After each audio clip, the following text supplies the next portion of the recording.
Thank you, Will. Greetings, alumni and friends. Thank you for that warm, warm welcome. Last year, I mentioned Johnny Kim in my remarks.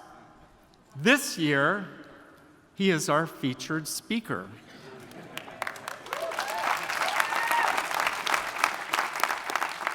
That is proof, some would argue, that the gravitational force of this university exceeds the gravitational force of the Earth itself. We should probably let Johnny weigh in on that. What draws us to this institution? What holds us to it year after year? I had the immense good fortune of being claimed by both the Harvard College class of 1976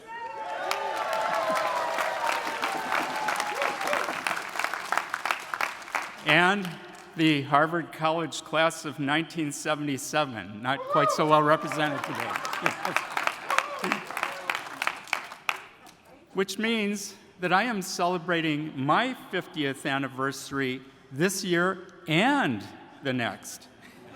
I really have to give a lot of credit to my past self.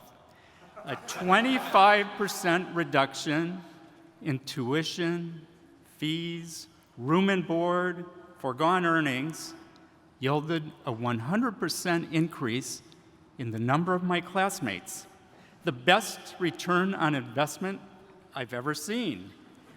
And they're some of the most amazing people I've ever known. A-plus people, if you will.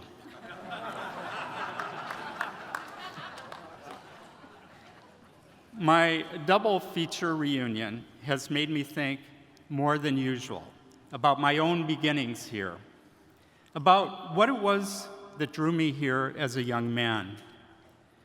I remember thinking of Harvard, as many people I believe still do, a stellar ideal, brilliant, remote, forbidding, unattainable.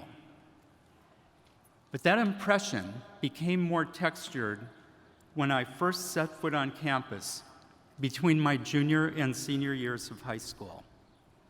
Walking through the yard, I began to see the university for what it truly is, a collection of people whose talents, interests, and ambitions fuel difficult and serious work at the edges of what is known and understood, work that holds the promise of a better future.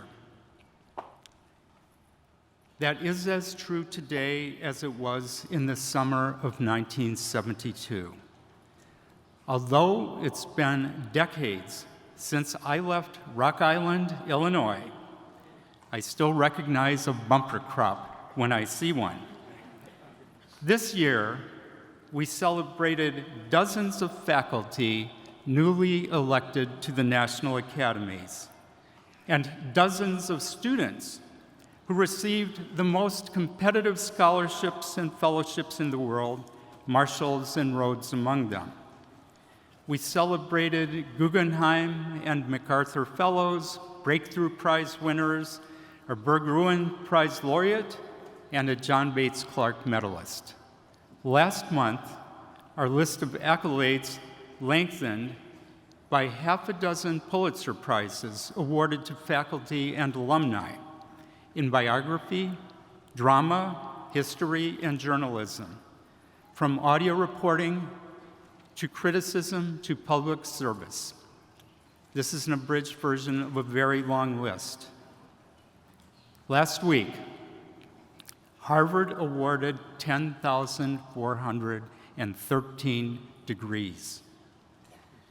I cannot begin to imagine all that our newest alumni will achieve, but I can tell you that the bar has been set spectacularly high. After delivering a rousing speech, our Latin salutatorian returned to the stage to add a stunning musical flourish to Audra McDonald's honorary degree citation, playing keyboard as a pair of her classmates sang Wheels of a Dream. Kiese concentrated in classics and economics.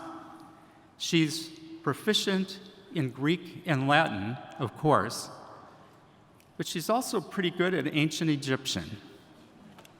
She'll be touring the world with the Din and Tonics this summer. She's their musical director, after all, before starting law school in the fall. Have you ever gotten the feeling that you haven't really done anything with your life? Of course, she has the benefit of a more recent Harvard education. The excellence that exists among us, the good that it does in the world, makes me optimistic about the future, even when so many beliefs we had about the future have been shaken. 2 years ago, when I first spoke at this gathering, I was confident that we would be able to address the legitimate concerns of our critics and to create an environment in which each person at Harvard could thrive. I was confident because my time at Provost had afforded me a front row seat to our capabilities as a community. But I thought it would take a long time before we would see, and more importantly, feel progress on our campus. I don't think I've ever been happier to be proven wrong. Harsh scrutiny created urgency, and urgency drove change. People across the university embraced the work of nurturing and promoting open inquiry and constructive dialogue with renewed energy and purpose, eager to restore and cultivate an environment that would more effectively and consistently foster excellence in teaching, learning, and research. The Chatham House rule was adopted widely. Sincere and rigorous debate was fostered through the refinement and practice of essential communication skills. Curiosity, generosity, and humility were foregrounded. And efforts and projects to connect across differences, many of them created and led by the students themselves, flourished. I attended an interfaith dinner in February that brought together hundreds of students from different schools with different perspectives, faiths, and beliefs who wanted to learn from one another, to know one another better, and to reach greater levels of understanding, respect, and appreciation. What felt at first like a dining hall transformed into something more like an intimate seminar, with food, of course. The best of Harvard was on full display. I appreciated anew the role that this institution can and must play in advancing the common good. I expect that most of you feel the same way. If there is one message I have heard in my conversations and exchanges with alumni and friends this past year, it is that our efforts to nurture a culture of understanding continue to be a special point of pride. When we were called to defend and protect Harvard, we answered with resolve and action across the university.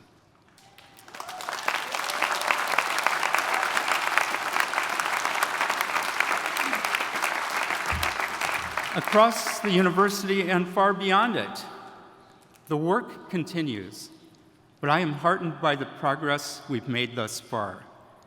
Community draws us in and holds us close. Community drives our mission and makes it possible for each of us to do more good in the world than we could ever hope to do alone. Thank you now and always for being part of this great and venerable enterprise.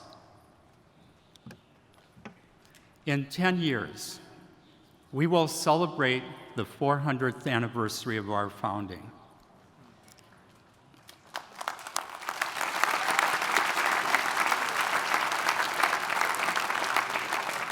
Between now and then, we will continue to navigate a landscape in flux, buffeted by political, social, and technological forces.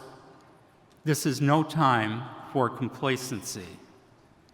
Fortunately, if our response to recent events is any indication, we will meet our moment with both confidence and determination, proud of our mission and bound to this place as surely as we humans are bound to this planet. Present company excluded, of course. Thank you.